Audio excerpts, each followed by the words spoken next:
Hello again. We are back with another episode of Park Hyatt at Home. I'm your host, Chef Matt. For today's episode, I'm going to take a viewer request for a recipe with the bare minimum of ingredients and preparation. So I'm going to take that challenge. If you're tired, you don't have anything planned, some odds and ends in your fridge and your pantry, and I'm going to show you what to do with them.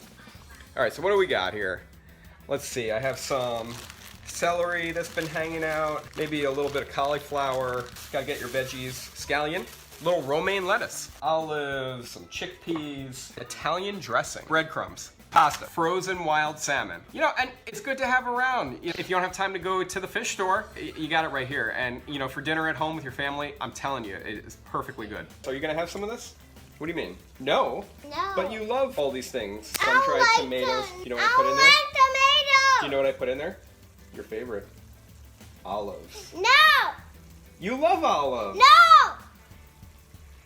Never say that word again! Okay, first thing we're gonna do, totally optional step, but I'll show you because like I said, it's a good thing to have around. Some olive oil breadcrumbs. Get the breadcrumbs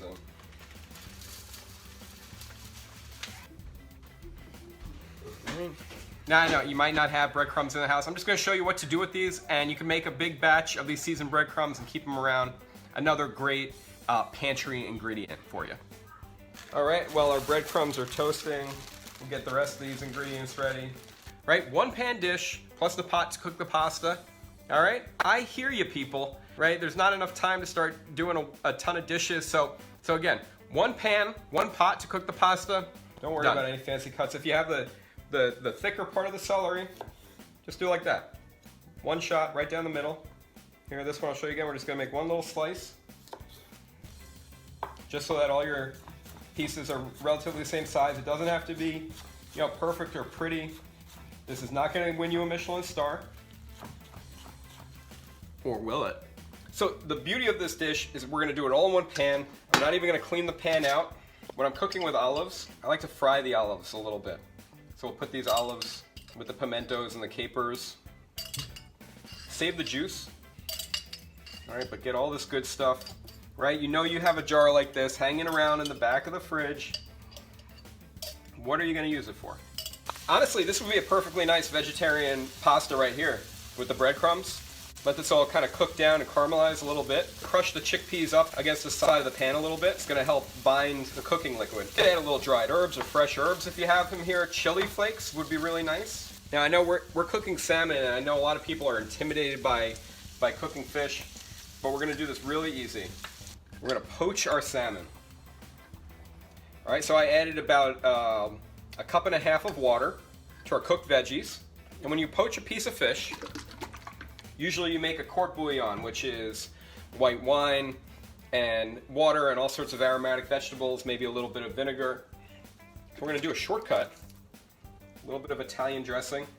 We'll squeeze of lemon juice. It's a little bit of the olive brine too. Now that's starting to taste good. All right, lay your salmon right in there.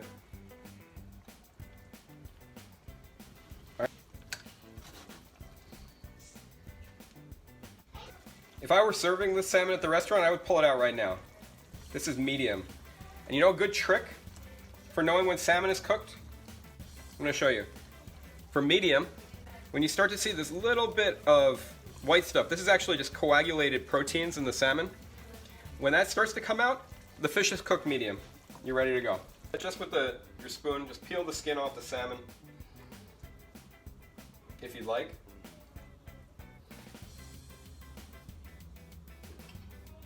Now, just break apart the salmon a little bit. You see, it's wild salmon. It still has beautiful color. And then gently fold in the darker green parts of your lettuce. Big finish. Pasta into our sauce. We're gonna gently toss. If you put a little more salt on it, it may taste better. All right, a little bit of our breadcrumbs mixed in with the pasta. Taste your sauce, it's very important. A little extra squeeze of lemon juice, another shot of Italian dressing. I know it sounds weird, but you gotta trust me. Sauce is Thinly sliced scallions and romaine lettuce, tossed with a little bit of lemon juice and olive oil. Some more of our garlic breadcrumbs. I had the weirdest dream that we had brunch with Elsa. Costume! What do you mean costumes?